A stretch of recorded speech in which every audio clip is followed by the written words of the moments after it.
Hello guys! It's a happy and sad day for us. Happy kasi yung Shih Tzu dog namin na si Nikki May gave birth already. Mga 4, more or less 4 p.m. siya nanganak. And sa clinic siya nanganak.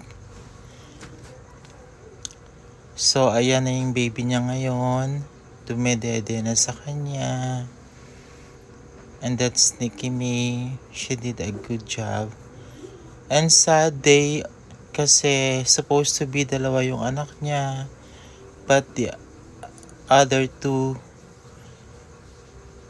dog didn't make it. So ito po siya yung pinakapanganay. Supposed to be.